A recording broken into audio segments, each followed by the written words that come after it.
আসসালামু আলাইকুম সবাইকে। অল এভরিথিংয়ের নতুন আরেকটি ভিডিওতে আপনাদের স্বাগতম।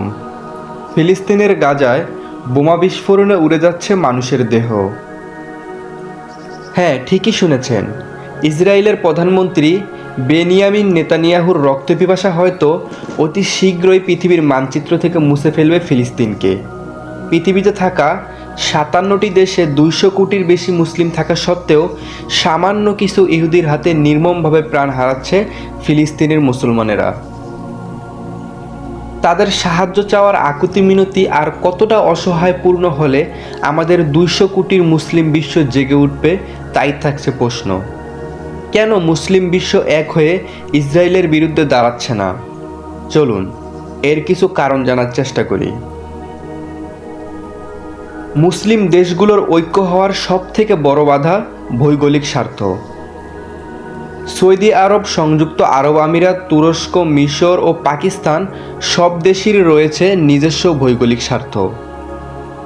অনেক মুসলিম দেশ ইতোমধ্যে ইসরায়েলের সাথে কূটনৈতিক সম্পর্কও গড়ে তুলেছে। তাদের মধ্যে রয়েছে মিশর, জর্ডান, মরক্কো, বাহরাইন ও আরব আমিরাত। আবার মুসলিম বিশ্বে শিয়া সুন্নির বিভাজনও রয়েছে, যা মুসলিম বিশ্ব ঐক্য গঠনের সবথেকে বড় বাধা। মুসলিম দেশগুলোর মধ্যে বেশ কিছু দেশ সামরিকভাবে শক্তিশালী হলেও সম্মিলিতভাবে যুদ্ধ পরিচালনা করা বেশ কঠিন। কারণ ইসরায়েলের সেনাবাহিনী বিশ্বের অন্যতম উন্নত বাহিনী। তাছাড়াও তাদের রয়েছে আয়রন ডোম এবং অ্যারো সিস্টেমের মতো শক্তিশালী আকাশ প্রতিরক্ষা ব্যবস্থা। ধারণা করা হয় ইসরায়েলের হাতে ৮০ থেকে ৪০০টির বেশি পারমাণবিক ওয়ারহেড রয়েছে। যদি মুসলিম বিশ্ব সম্মিলিতভাবে ইসরায়েলে হামলা চালায়, তাহলে ইসরায়েল পরমাণু অস্ত্র ব্যবহার করতে পারে, যা মধ্যপ্রাচ্যের জন্য বিপর্যয় ডেকে আনবে। অপরদিকে মুসলিম দেশগুলোর মধ্যে একমাত্র পাকিস্তানের পরমাণু অস্ত্র রয়েছে, কিন্তু সেটি ইসরায়েলের বিরুদ্ধে ব্যবহার করা হবে কিনা তা নিশ্চিত নয়, কারণ তারা নিজেদের ভৌগোলিক অবস্থান নিয়েই ব্যস্ত।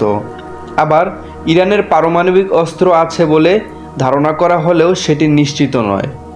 যুদ্ধে জড়ালে ইসরায়েল পুরোপুরি পশ্চিমা বিশ্বের সমর্থন পাবে, কারণ ইসরায়েলের সাথে রয়েছে যুক্তরাষ্ট্র, ইউরোপীয় ইউনিয়ন ও ন্যাটো। যুদ্ধ হলে যুক্তরাষ্ট্র শুধু অস্ত্র নয়, সরাসরি সামরিক সহায়তাও দিতে পারে।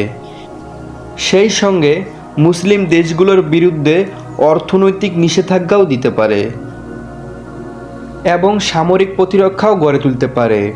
অন্যদিকে মধ্যপ্রাচ্যের অনেক দেশের অর্থনীতি পশ্চিমা বিশ্বের উপর নির্ভরশীল।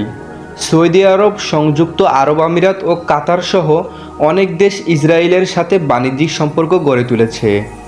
ইসরায়েলের সাথে সরাসরি যুদ্ধে জড়ালে এসব দেশের অর্থনীতি মারাত্মকভাবে ক্ষতিগ্রস্ত হবে বলে ধারণা করা হয়। মূলত এসব কারণেই মুসলিম দেশগুলো ঐক্যবদ্ধ হয়ে ফিলিস্তিনের পাশে দাঁড়াতে পারছে না। কিন্তু মুসলিম বিশ্বের ঐক্যবদ্ধ হওয়া ছাড়া দখলদারি ইহুদিদের হাত থেকে মুক্ত হওয়ার সম্ভাবনা নেই ফিলিস্তিনিদের। যদি একদিন মুসলিম বিশ্ব সম্মিলিতভাবে ঐক্যবদ্ধ হয়, তবেই ফিলিস্তিনের ন্যায় বিচার প্রতিষ্ঠিত হবে।